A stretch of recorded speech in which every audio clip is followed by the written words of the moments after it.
Hello, Internet and YouTube fans. We are two Throneys. Yeah, that's right. I'm John in Osaka, and this? Kris in Tokyo. Hello, everyone. Tokyo.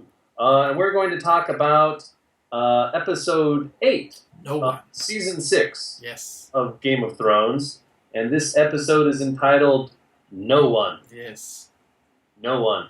So, Kris, were you as overjoyed with this episode as I was?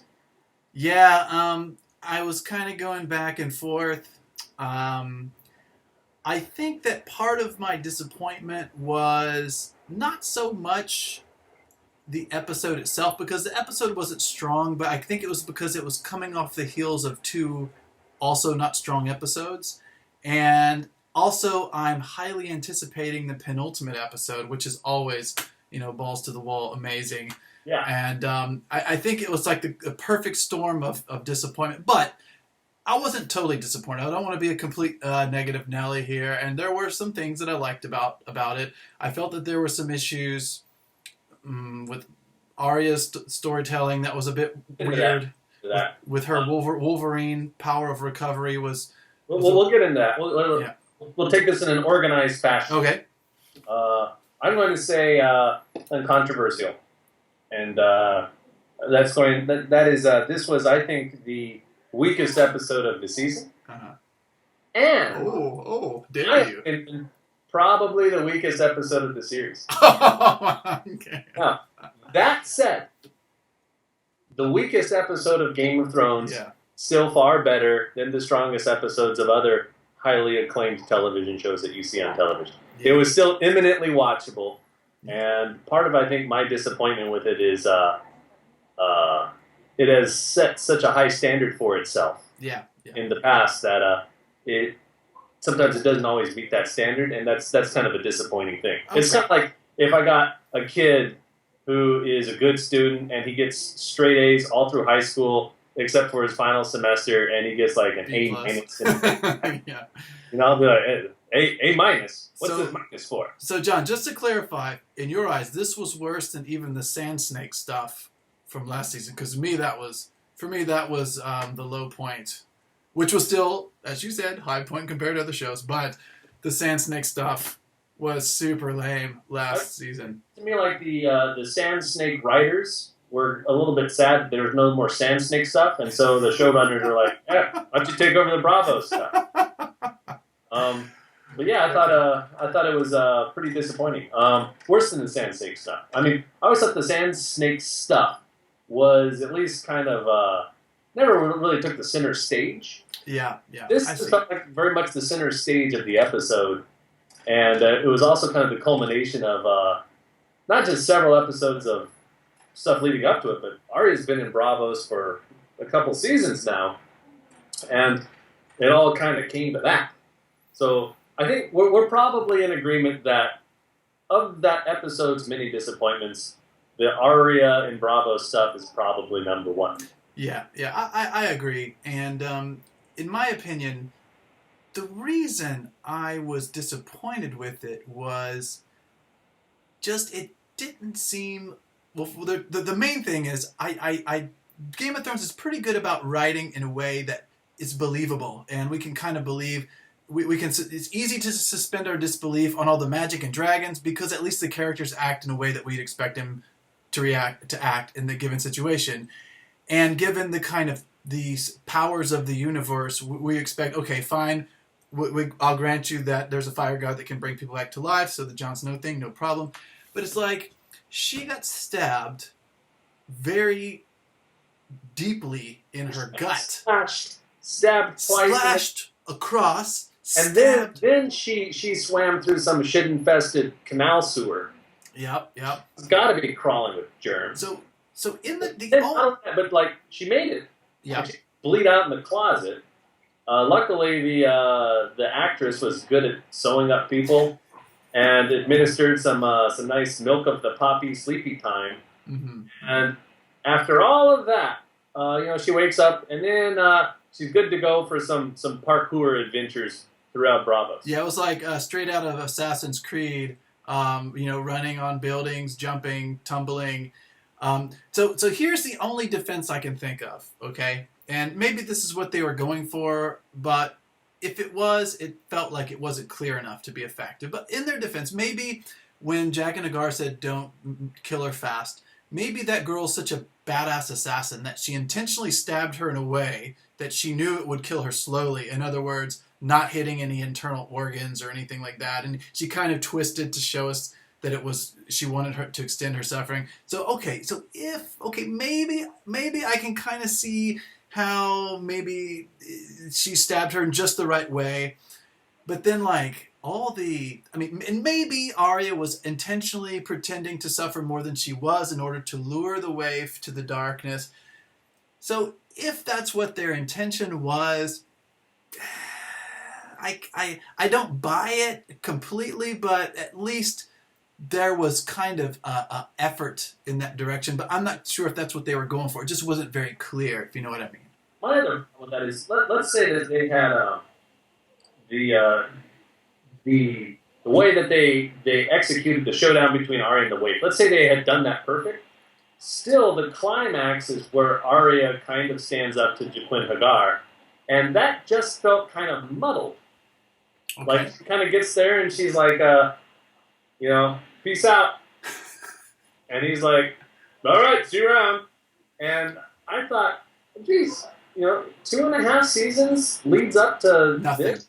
No payoff. Yeah, I see exactly what you're saying. It's like, what is the point of the whole Faceless Man story? And like I suggested last episode, I think I suggested this. I think it was just to give her something to do for 2 years. While some people said that, and the reason why this show pissed me off so much is I naively told those people, "Yeah, hang on, let's let this pan out. I'm sure this is going somewhere." And there's going to be a payoff. And right now it seems like nothing's happening. There's going to be some significant character development. And there's going to be some cool twists. And the whole thing's going to make a lot of sense. But no, to everyone I said that to, I apologize. You were right.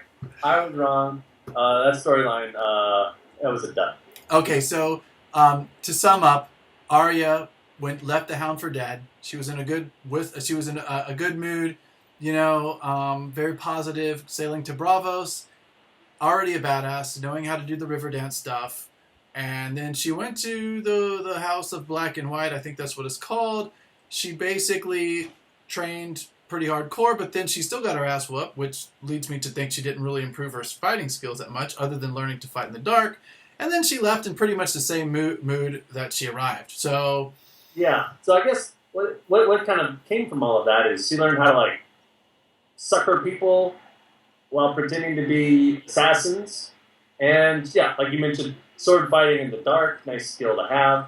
But I was kind of hoping she would be at the Jaquin Hagar level of, I can magically just take off my face and then put on another face. Arya is the Faceless Man, the new Faceless Man.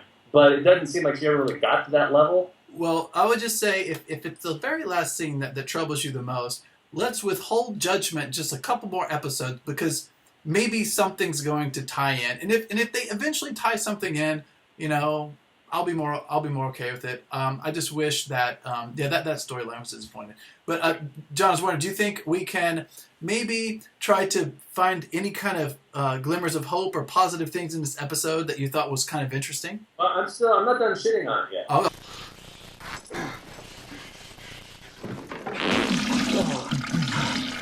Okay. Other big thing I didn't like how the Blackfish went on. Okay. It's basically another character reported that he died. That was kind of a pussy way of picking out that character. And they didn't even show it. And in the books, he's kind of cool because he's more of a badass in the books. But in the books, he disappears by jumping in the river and swimming away in a full suit of armor, and everyone just assumes he's dead because no one can ever swim in a full suit of armor, right? Mm-hmm. But there's always kind of a mystery. I don't know why the TV show couldn't have done that. But then okay, now we have this really cool character. Last episode, he had this awesome speech. He had some good lines this episode. We kind of built some story around him. And we'll have another character just report that he died. Well, I have a question for you, John. So, one thing that's slightly confusing to me, Edmure is his nephew, is that right? That's right. That's right. So Edmure is Caitlyn's brother. I don't understand. So Edmure was the lord of that castle. Well, what is the Blackfish the lord of? I mean, it seems like since he's the older one and part of the same family, I thought he would be the one in charge. No. Edmure is the son of, I think his name is Hoster Tully. Okay. Tully was the lord. He's the guy that died, I think, season 2, and they put him on a little boat, and Edmure couldn't ignite the boat. With the arrow. Oh, that was pretty funny. That was amazing. Passes to Edmure. Now, for whatever reason, and the reasons are kind of speculated in the book, Blackfish never married. So the line doesn't go to Blackfish anyway. He didn't have any line. Okay. There's a lot of speculation that he was gay. This is something that, if a character is somewhat hinted at possibly being gay in the books, on HBO, they're pretty much putting another penis in his mouth, putting it on screen, letting you see the gay sex go on. HBO, I'm surprised they took a pass on that one. Okay. But, well, maybe that's a good thing. But in the end, a lot of potential with that character, and apparently he just died fighting. But we don't know. We didn't get to watch it. But by the way, John, I just want to make a quick aside since you brought up penises. I think it's hilarious. What's that? Is that too hot for you two? No, I think this is the most hilarious little thing about this, and we'll go back to the Blackfish thing in a second. But the feminazis were complaining that there wasn't enough male frontal nudity. I love how we have the warted genitalia back a couple episodes ago, and now you have the Hound taking a piss in the river. I thought that was great because it's kind of giving them what they asked for, but in a very unflattering way. Sometimes you get the hint that the showrunners and the writers do pay attention to what the critics say. Yeah, but the way they implemented that was, I think it's great because it's giving them what they wanted, but not what they wanted at the same time. Number 3 thing that pissed me off.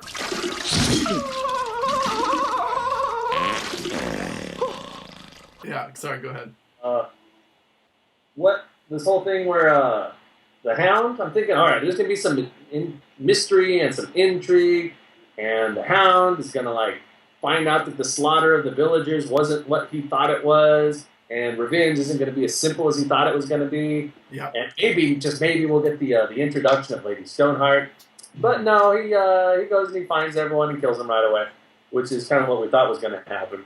Kind of felt like lazy storytelling to me. They could have worked a little bit more. I was happy to see Beric Dondarrion come back in, Thoros and Mir. However, again, it felt like things were just a little bit too simple there. I think, okay, so on this point, I'm a little bit less critical. In fact, I kind of didn't mind that at all. The reason is, well, first of all, I'm not a book reader, so I'm not a Lady Stoneheart fan. That's because I don't know about her. But I know probably for book readers, they're disappointed about this. But in some cases, I prefer the Occam's razor approach because I feel like if you have too many, like a conspiracy theory, while not implausible, almost by definition, it's almost like the unexpected route of something to happen, right? And if you have too many conspiracy theories all happening, then it just becomes everything's a huge coincidence. And that was one thing I always hated about other regular TV shows where everything becomes a coincidence. Yeah, so occasionally they want to do the Occam's razor, like this is the most likely scenario. I'm okay with that, and I do kind of like how the Hound joined up with the crew. I like where that could go. Yeah. I like where that could go. That's like I said, that's only number 3.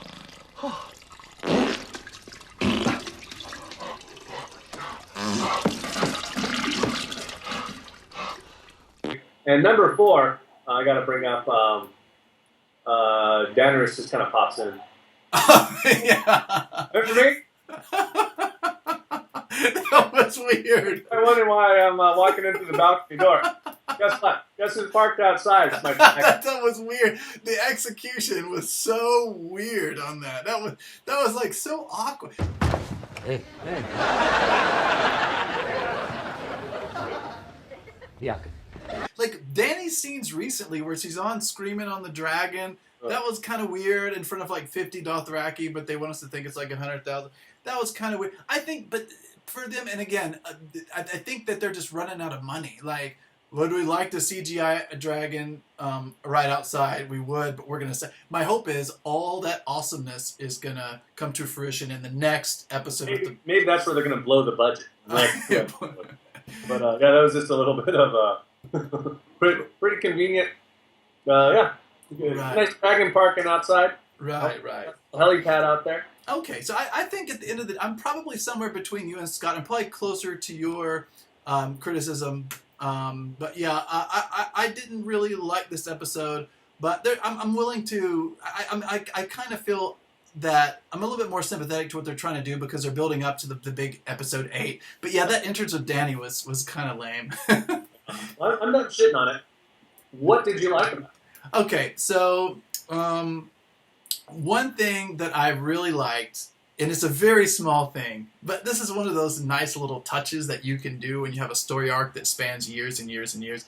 And I caught, it was kind of hard to catch, but when Tyrion was telling the joke, I thought it was really cool how he got to his, and one time, what did he say? I walked into a brothel with a honeycomb and a jackass and he got cut off. And he was about to tell the exact same joke in season 1 at his trial of combat when he was in chains and they were going to throw him out of the moon door. Like, remember he said he jerked off into some turtle stew. Right, and then they cut him off right there. Yeah, and then he was about to say the same joke. I walked into a brothel with a honeycomb and a jackass, and she's like, enough, right? And then I heard him start. I just noticed that. I like that. Yeah, I really love. That's one of the little small nice touches. I love how he was just about to tell a joke, and then the thing is like, oh, okay, that was. I wondered.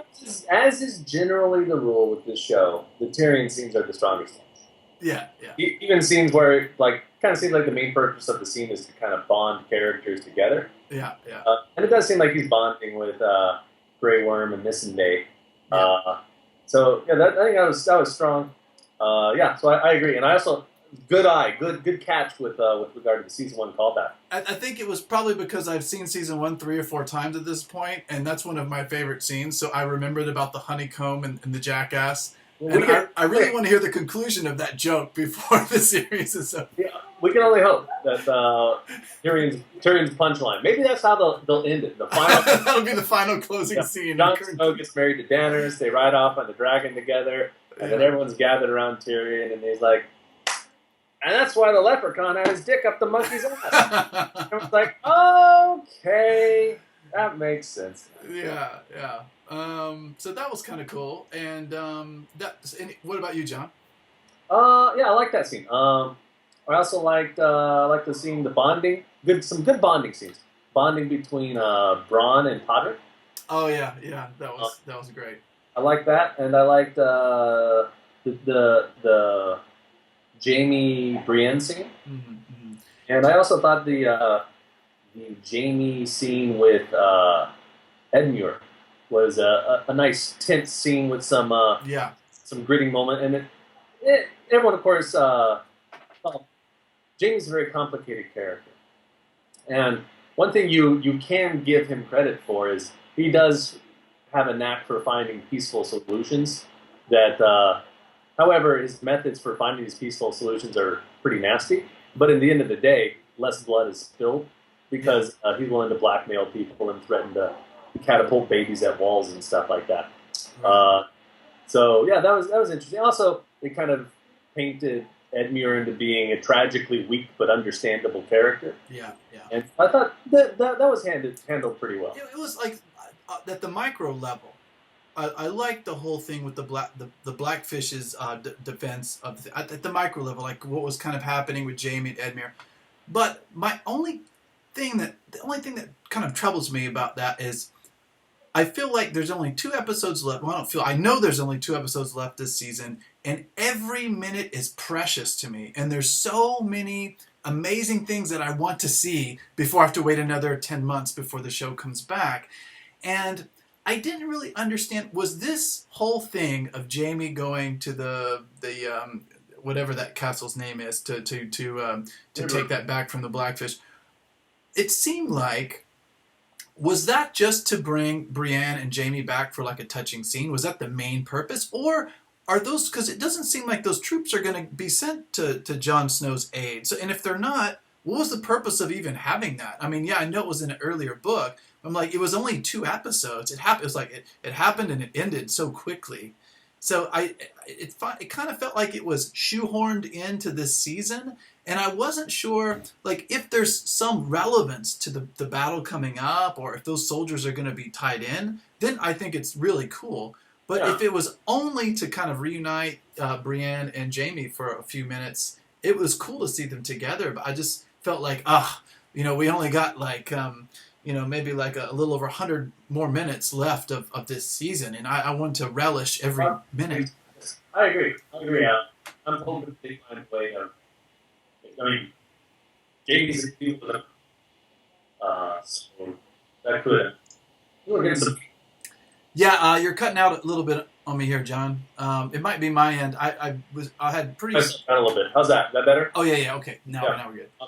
Now Jamie's in the field with an army. That could be pretty significant later on down the road. True. Yeah, we'll see how it plays out. Just like the Jag and the Guard thing, we'll see what happens. Maybe we'll see if this has some relevance. Maybe they'll tie it all together and surprise us. Hopefully.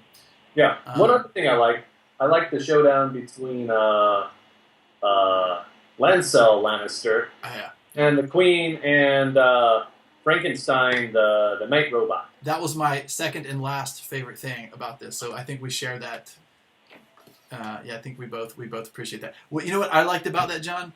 I liked the look on Lancel's face because up to this point, he's kind of been a pretty convincing religious zealot, like the fanatic kind that actually believes in what they say they believe in. Yeah. But when he saw that guy get de-spined, he looked a little scared, and it looked like his faith was a little shaky. Like, I don't want to die, so maybe my faith. So I like the fact that he's not maybe not a fraud, but his faith is definitely not as strong as he would lead us to believe. Yeah, and I enjoyed the fact that Cersei is progressively being sidelined. And that kind of showed that. In the subsequent scene where Tommen basically says, "No more trial by combat, everyone." I enjoyed the fact that Tommen, no one's a Tommen fan except for I think me. Everyone else hates Tommen, but the idea of putting an end to trial by combat, that's an enlightened move. Yeah. Of course, there shouldn't be trial by combat. That's the dumbest thing in the world. And so Tommen's putting it into that. As a result, Cersei is getting more and more progressively sidelined. And I think the show is kind of maneuvering her into a position where she's getting ready to start taking pretty desperate measures to get her way. Yes. We know this will be some predictions, some more tinfoil hat stuff coming from me, which I think I have a pretty poor record with. But, we know that she's in contact with Qyburn, who's been investigating something mysterious. And I'm thinking, this is my theory, and going back to Bran's flashbacks of Wildfire, that she's found, or he has found for her, stockpiles of Wildfire, and I'm thinking that they are under the Great Sept. And so I think she's gonna try and blow that motherfucker up. Oh, well, that could very well be the case. I heard a rumor of that it could be something related to that, and then she did have the little birds that they acquired from Varys, and he did allude to Qyburn alluded to that, so I think that's probably the strongest possibility. Well, I guess we'll find out soon enough. Keep in mind, this is coming from me, and I also thought that maybe Arya wasn't the one who got stabbed, and that was someone else who's pretending to be Arya. And I've also been maintaining that the Bravo storyline was going somewhere. Right. Well, great salt, internet. Well, I will say this, John. So looks like it's going to be wall-to-wall action. Yeah. Just one last thing I'd like to make. I'd like to comment on your comment. I thought that was. I'm glad you brought that up about the trial by combat, because it's an interesting situation we're put in as a viewer. I think this was one of the more clever things of this episode, because on the one hand, everybody wants to see trial by combat, right? Clegane Bowl. We want to see Clegane Bowl, and even if it's not Clegane Bowl, we want to see the Mountain see what he can do. You know, we yearn for that violence. It's kind of like the arena, right? But on the other hand, what Tommen does say is true. It's like having other people fight for you makes no sense whatsoever. So it's like you're put in this weird situation where you're like, oh, but well, he does have a good point. A lot of people hate Tommen, and a lot of people also hate the Sparrows. And I think a lot of that is because the Sparrows are a pretty obvious analog to Christianity and the Catholic Church, the Middle Ages and stuff. And a lot of people, I guess, still been out of shape over that Inquisition stuff. And so as a result, a lot of times it feels like, reading some of the stuff on the internet, people want to hate Tommen and they want to hate the Sparrows. And yeah, I can get that. Brainwashing's bad. However, the Sparrows are kind of a popular movement from poor peasant people. Yeah. And they are a reforming movement against this aristocratic elite that's just shitting all over everyone. So you might not like them because they are an analog to the Holy Roman Catholic Church or whatever, but I'd say they're probably the most progressive element in the show going on. Yeah, I mean, they're religious fanatics and what they believe is hogwash, but what everybody believes is hogwash. Yeah. They might be who I'm quote-unquote going for. I mean, I like Daenerys, but at the same time, she's heading up an army full of rapists and slavers. Yeah. Well, at the same time, pretending to be against that stuff. Right. Well, this is some hypocrisy I going on. called, a couple years... The purest people seem to be the Sparrows, in my opinion. Well, I called this out. By the way, I just want to say, a couple years ago, back when I was in Osaka with you, I don't know if you were with us, but I went out with a bunch of the guys to have some drinks, and we were talking about Daenerys, and I mentioned she's kind of turning into a tyrant, and people just jumped all over me. They're like, "What?" Yeah, and I was like, I mentioned it was a couple seasons ago. I remember that. And I remember saying something. Hostess bar. Or... I think you have me mistaken for someone else, John. There's people that dressed up as nurses and girls that are dressed as bunny rabbits. I remember lines of cocaine. Oh, if only. But I remember specifically saying she's kind of acting like a little bit of a tyrant, and everybody's like, oh, she's ending slavery. I was like, she did come in and like kind of turn over the social order. Yeah, she turned over the social order. It wasn't. I mean, that was what they'd been doing for thousands of years. Of course, I'm never going to say that was cool, but I mean, that's what they've been doing for a long time. And she totally, what'd she say, break the wheel or whatever. But now it's like, she has a kind of a vengeance. She did burn that guy that was possibly innocent alive. Well, there's a theory that says that she's going to turn into the Mad Queen. Very well could be. Got some inbred Targaryen blood in her. You never know. It just shows you, John, that the audience is skewed to who they're rooting for, and like Tommen, Tommen's not an interesting character. He may be doing like something that you think is probably for the best, because he has that kind of he's not very passionate about even his own family at this point. Like, he ended trial by combat. But that's kind of like what a good judge would do, to be impartial, right? Yeah. But we don't root based on that mostly, right? So like Daenerys burns that guy alive, we're kind of like, man, we didn't know him. So he was probably a bad guy. Yeah. There's no innocent to proven guilty in the Game of Thrones. Yeah. We'll see. I'm excited for next week's episode. Yes. I'm gonna try and put this one behind me. And maybe you're right. Maybe future developments will make this episode more palatable. We'll know next week. Maybe something magical will still happen and redeem the whole Bravo storyline. I'm looking forward. to it. Yeah, me too. Well, Kris, it was good talk. Good talk. I'm glad we could get it off our chests. Yeah. We're ready to move on. Moving on to episode 9. 2 more to go. Next week is a Battle of the Bastards. Yes. I hope it's... by the way, do you think it's going to be... I hope it's just like 2 seasons ago where the entire episode was at the wall. And then last season we had the Hard Home, which was like the last 20 minutes. I want a full episode of snow. Maybe like the Battle of Blackwater Bay back in season 2. Oh yeah, a whole episode action long sequence, or a whole episode long action sequence. That would be fine. After a 3 episode drought, we need a lot of action. So I'll feel sated if we next need episode. some people dying. my bloodthirst will be sated after the next episode. Okay, John. Good talking with you.